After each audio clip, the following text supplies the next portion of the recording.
محمد وآل محمد. اعوذ باللہ من الشیطان الرجیم. بسم اللہ الرحمن الرحیم. الحمد للہ رب العالمین والصلاة والسلام علی سید الانبیاء والمرسلین وآلہ الطیبین الطاہرین المعصومین المنتجبین. اما بعد فقد قال اللہ تعالی فی کتابہ المبین. بسم اللہ الرحمن الرحیم. اهدنا الصراط المستقیم. صلوات اللہم صلی علی محمد وآل محمد. ایک بار سورہ الحمد اور 3 بار سورہ اخلاص پڑھ کے اپنے انجم بھائی کے والدین سید علی انوار زیدی ابن حسن احمد صاحب، ام حبیبہ بنت محمد طاہر، آغا ناظم ابن منہاج الحسن، محمد قمر عباس ابن ناظر حسن اور کل جو مومنین یہاں ہیں ان کے عزیز و اقارب جو مرحوم ہو چکے ہیں ان کی روح کو احسان کریں. بسم اللہ.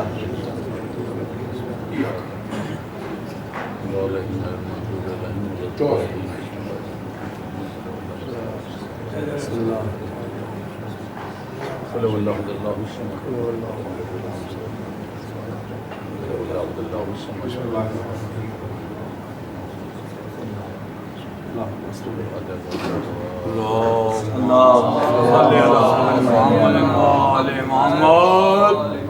ظاہرین سید الشہداء، ہم لوگ اپنی قسمت پر اتنا رش کریں کہ ایک بار پھر اللہ نے موقع دیا کہ پھر ہم اس جوار میں بیٹھے ہیں. ہمارے کچھ زائرین ایسے ہیں جو پہلی بار آئے ہیں، انہیں بھی اللہ نے یہ توفیق عطا کی اور یہ سعادت حاصل ہوئی کہ اس مقام پر وہ ان کی حاضری ہوئی. دیکھیے، انسان سوچ بھی نہیں سکتا کہ اس مقام کی فضیلت اللہ نے کیا رکھی ہے. یہ اس کے فہم و ادراک سے پرے ہے. اس لیے ہمارے علماء نے کہا کہ اگر میں تمہیں بتا دوں کہ فضیلت کربلا ہے کیا، تم شوق میں مر جائے. بہرحال میں نے اپنے اس مجلس کے خطاب کے لیے جو سورہ الحمد کا ایک ٹکڑا کیا ہے، اہدنا الصراط المستقیم. دیکھیں، یہ جو سورہ الحمد ہے یہ ام القرآن کہا گیا ہے. ہمارے مولانا صاحب بیٹھے ہیں.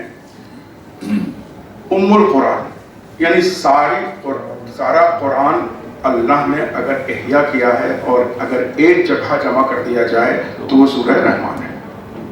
کیوں؟ کیونکہ اس میں اللہ کی حمد و ثنا ہے. پہلے تو اس کی پہچان ہے، بسم اللہ الرحمن الرحیم، اللہ کے اسم سے. پھر اس کی حمد و ثنا ہے. کیا ہے؟ الحمدللہ ہے، الرحمن الرحیم. اللہ اپنی اب خصوصیت بیان کر رہا ہے کہ وہ حمد و ثنا کے قابل کیوں ہے. جب مولا علی نے کہا کہ ہم اس لیے عبادت اللہ کی نہیں کرتے کہ مجھے جہنم کے عذاب سے بچنا ہے یا جنت کے خوف، جنت میں کی لالچ سے، اس لیے کرتے ہیں کہ وہ علائق عبادت ہے. تو اب اللہ بیان کر رہا ہے کہ حمد و ثنا ہے، وہ رب العالمین ہے، عالمین کا رب ہے، اس کی حمد ہے. کیوں ہے؟ کیونکہ وہ رحمان بھی ہے اور رحیم بھی ہے. اپنے بچوں کے لیے رحمان اور رحیم مصدر ایک ہی. رحم، فرق کیا ہے؟ رحیم آپ سے کوئی رحم کی التجا کر رہا ہو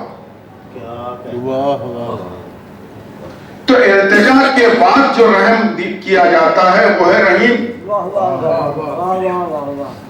لیکن اللہ رحیم تو ہے ہی ہے، وہ حی و قیوم ہے.